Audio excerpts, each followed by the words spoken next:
So this is all about what works. From an entrepreneur's perspective, we have to help us with all your brilliance and answers.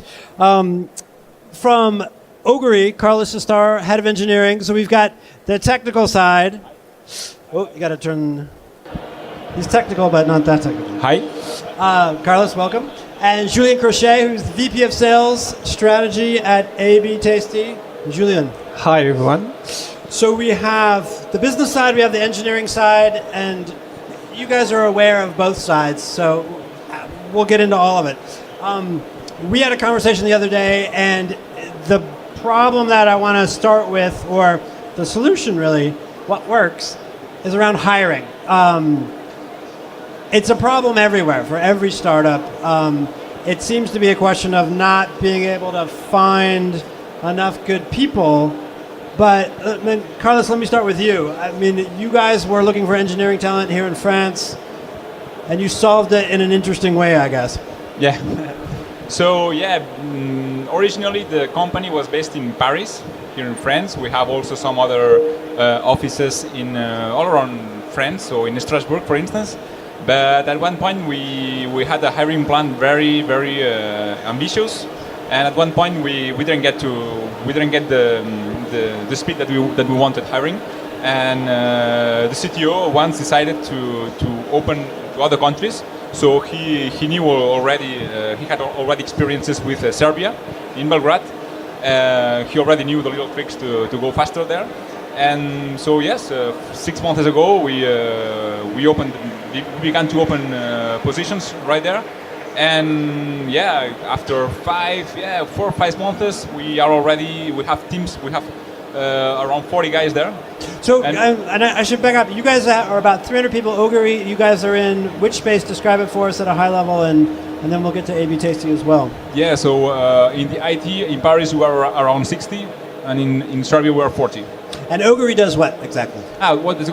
We are a mobile journey marketing cloud. It means that we have an SDK which is installed in all the applications in the telephone, and we ask for the consent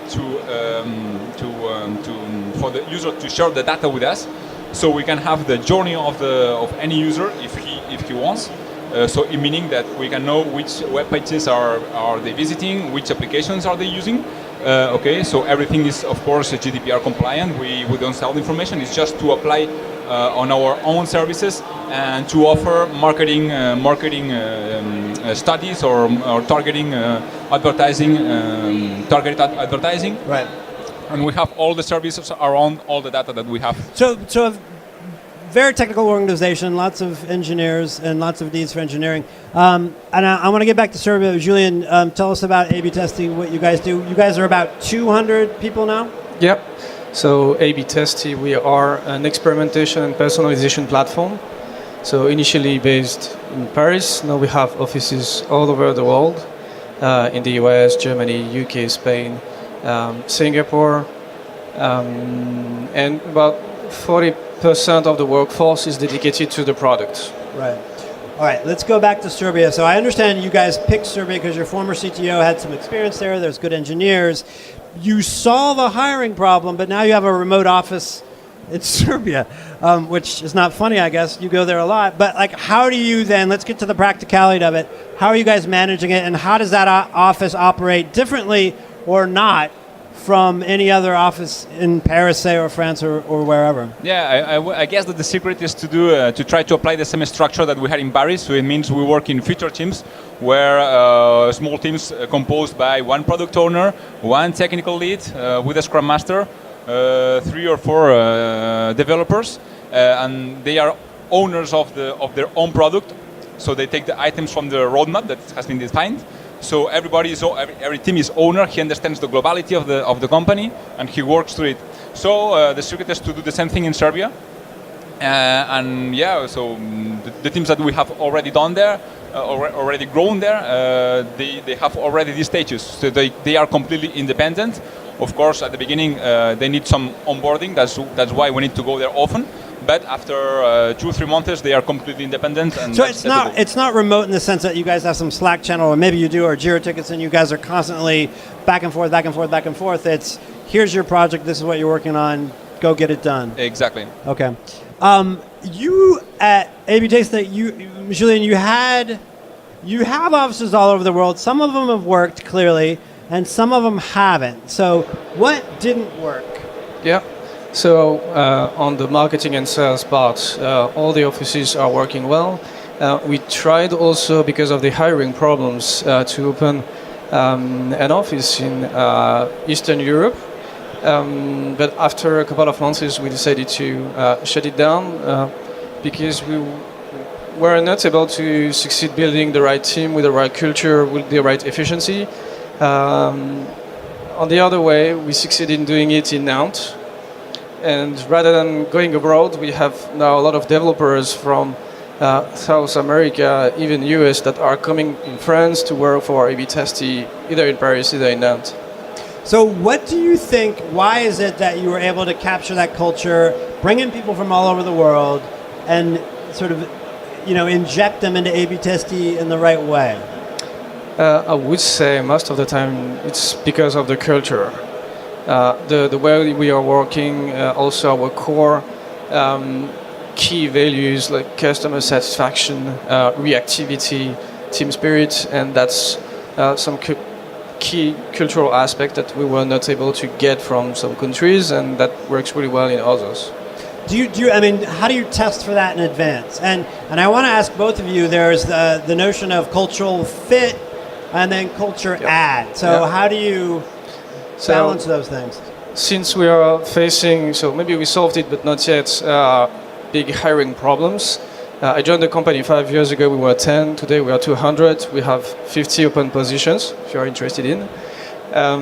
So we decided to build our own in-house hiring team.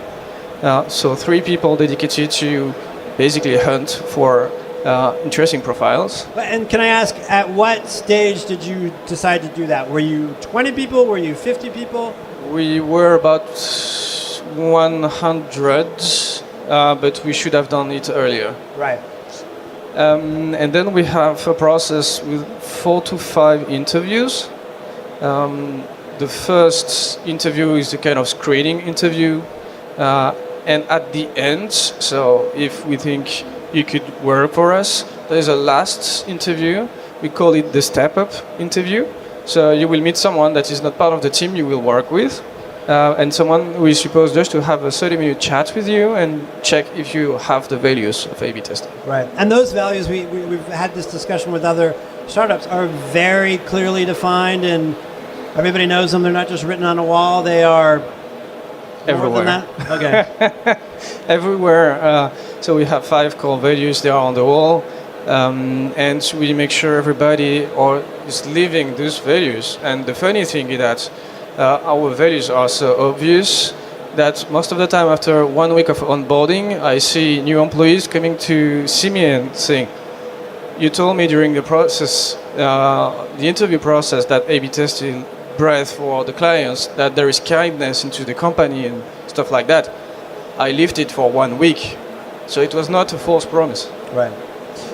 Carles, you guys don't do full-time remote. No. So we of course we begin to do it. We begin to experiment it with it. So everybody in the company can have 3 or 4 days a month to work remote. We still didn't go to the full remote for people because at the beginning we are growing fast. So it's already very difficult to onboard everybody to make sure things work as we want. So it's something that of course it will come.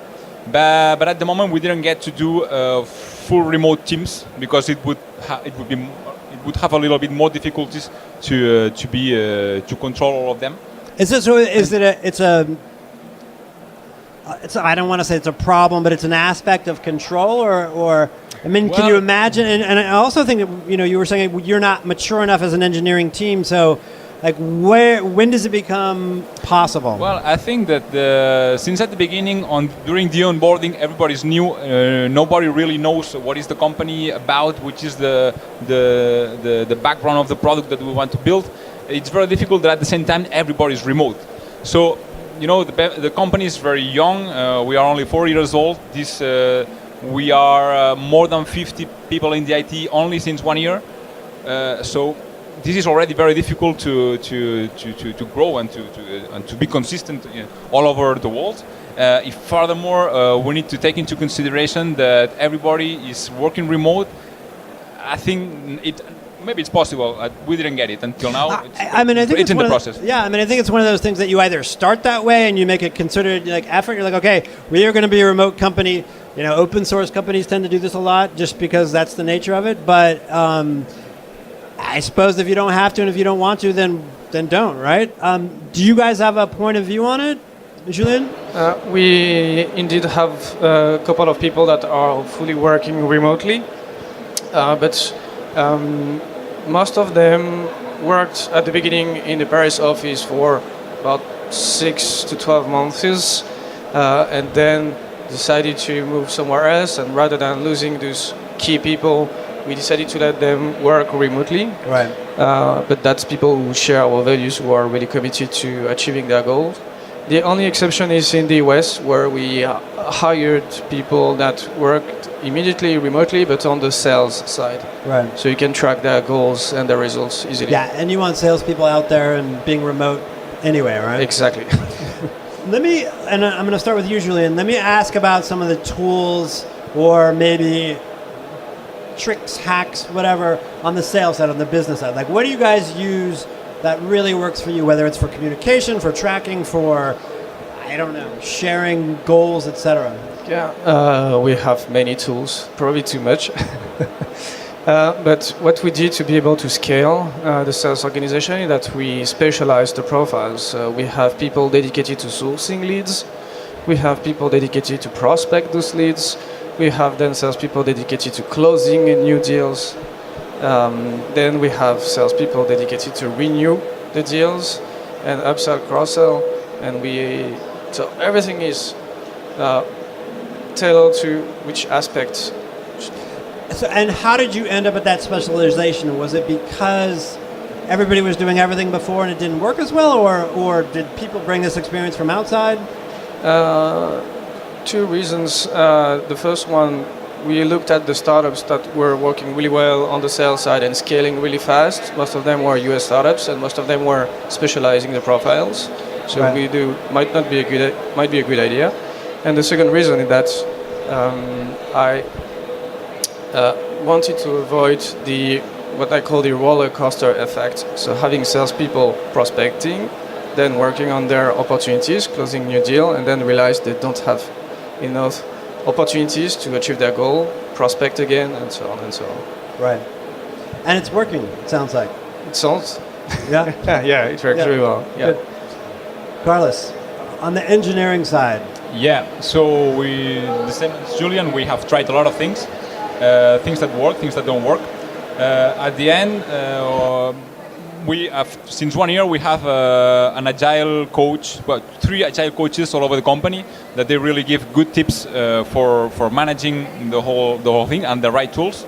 And so at the end, what we are using from the technical point of view for the teams in order to manage their sprints, we're using Jira. Yep.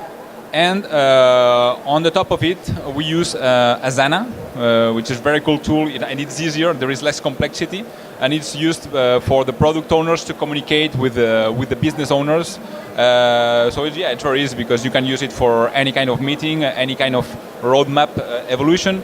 It's more visual, and each of the big roadmap items that we need to do for the roadmap, they are replicated to Jira.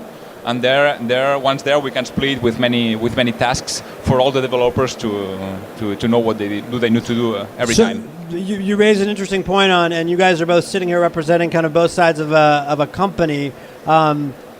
You mentioned Asana is a kind of a good middle ground for engineers and non-engineers. The other side. Julien, do you guys have, like, how do you meet in the middle and how do you communicate and how does that work well? Because it's not always well done. People don't understand each other's jobs and when to hand off, and it's not just DevOps that has issues. It's pushing the technical side to the business side. I would say it's a recurring problem. What you solve one of these problems, you have another problem 2 months later. So That's the good news. Yeah. So I think the secret is not to forget that these communication problems, they exist all the time. So you managers, they need to take into consideration to do a lot of synchronization meetings once in a while, try to organize them periodically, but not too much because people, they get tired and sometimes they get useless. So yeah, it's a difficult subject. Julien. For sure, at every stages we had a communication problem, a different one, but we still have communication problems. One thing we are doing every week, every Monday at 10 a.m., we have what we call the Big Up.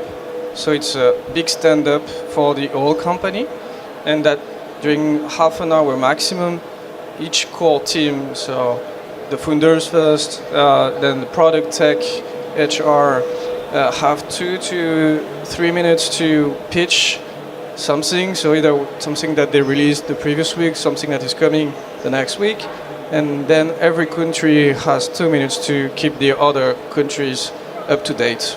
That's the first way to have a better visibility on what everybody is doing. To tackle the go-to-market side, so we have releases every month and every week also. We now have people dedicated to, on the business side, to sales enablement.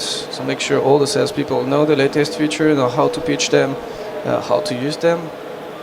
And at the company level, we have now someone dedicated to culture and communication. Right. Full-time. Full-time. Full-time. How do you personally keep up? And it's two sides of things. So you have the technical side and you have the business side. And how do you know where to kind of put your time when you do have it? So Carles, let's start with you. Like, how do you keep up on the technical side? How do I keep to put the time when I don't have it, right? How do you make time that you don't have? Yeah. Yeah, I think the goal of any manager is to be proactive. So what we try to do is also, as we have an horizontal organization, what we try to do is to delegate as much as we can. So once you feel that as a manager you have a recurring job with some team or whatever, what you need to do is to communicate directly with the technical lead, the manager from that team, and to learn him how to do it for the next times. And that's the way of delegating all the time. That's the only way to scale up horizontally and to do it as quick as we have done it until now. But do you need to know everything technically, or I mean, do you just need to have a pretty good sense? I used to, but at one point I gave up. So there is the team and there is me personally. So for the team, every week we have half on the business side, half an hour dedicated every Friday to training, best practices sharing. So 1 week over 2 it's a global training, 1 week over 2 it's a local training, and they are continuously learning new things. We also have an e-learning platform where we push new content when sales enablement is pushing new content, stuff like that. Personally, at my level, I'm reading books at least once a month about business, sales acceleration, sales methodologies. Right, give us a book that we should all be reading. The Sales Acceleration Formula. The Sales Acceleration Formula. Yep. From, I forgot his name, but the guy who basically scaled HubSpot from 1 million to 100 million. All right. Simple, efficient, and engineering applied to sales. Cool. So you read a lot. Read a lot, and I'm also using the time in the public transportation to then read more blogs, articles. That's the second. And the third one, I'm trying to always hire people that are better experts than me to push me up. Let me ask for questions from the audience for these guys. I certainly have more. Anyone have a question off the top?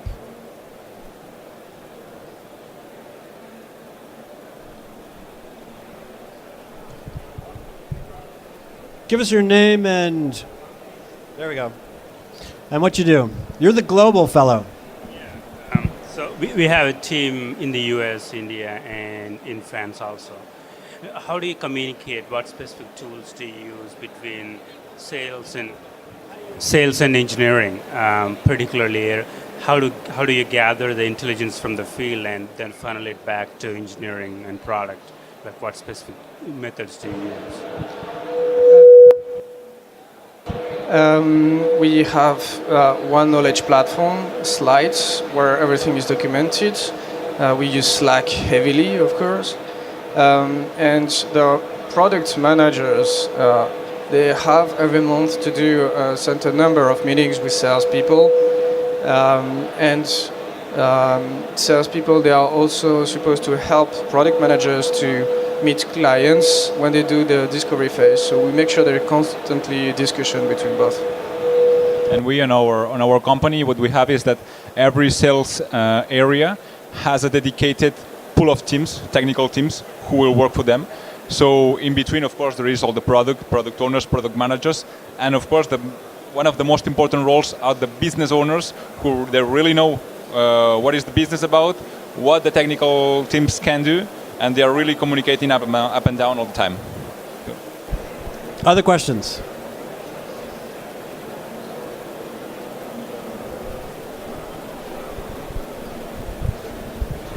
I'd like to hear a little bit more. My name is Mito. Nice to meet you. Thank you. I wanted to hear a little bit more when you were a company of 10. From hindsight now, with the hindsight you have of having succeeded to grow so fast, what was it that you think worked, which really led to that drive for such high growth in such a short period of time? So what, if I understood it good, what didn't work? The question was, when you were 10 people or 15 people, what allowed you to really accelerate and scale people and processes, yeah? And customer acquisition as well. I think when you're a startup and you are 10, there is no organization at all. And the CTO is the CEO, actually, so you really go fast because you are very close to the product. The developers, they are very motivated because they really know that whatever they do, they work. So it's difficult to establish an organization at that point because you need to go fast and faster than the concurrence. And then after, once you begin to be 20 people in the technical side, at least you need to begin to grow an organization with little teams. But what was the combination, though, of people and product that then, allowed you guys? Did it just work? I mean, you're like, yeah, it's going pretty well. It's a good question. You need to have the right people, the right product at the right time. So we were probably lucky. Probably also the founders at that time felt the right market, and then it was a matter when I joined of having the right people, having the right process, indeed. And a matter of execution. I was always out every day, every night in meetups, so it was not scalable at all. But that's how you get traction and how you get your first clients. And then we worked heavily on building a lead generation machine. And then too much leads, you hire more salespeople. Too much lead, you hire more salespeople. Maybe one more question if we have one. We've got about a minute or two left.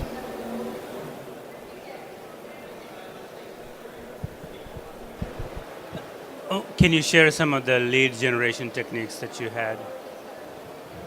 Yeah. One, for example, we use a US platform named Clearbit to reveal about 30 to 40% of the companies that are coming on our website. Then we use different API and tools to find out automatically who are potential prospects from those companies that could be interesting for us, and we push them automatically in an outbound prospection tool. So almost fully automated. There is manual check, and if someone from a company go on our website and clearly reveal it, you could be sure you will probably receive an email from us in the coming days or weeks. All right, I want to sum up a little bit. communicate, communicate, communicate. You will always, however, have communication problems. Specialize your sales team and maybe do that earlier than you think you should. Also, specialize and get some people hiring folks in there, because hiring is going to still be your one of your hardest things. And consider going remote, but maybe not full-time remote, or maybe full-time remote, depending on your culture. And definitely establish your culture. What am I missing? It seems to me there's plenty that works, and also plenty that you have to keep doing, because it's never going to be perfect. Julien Crochet, Carles Sistare, thank you guys so much.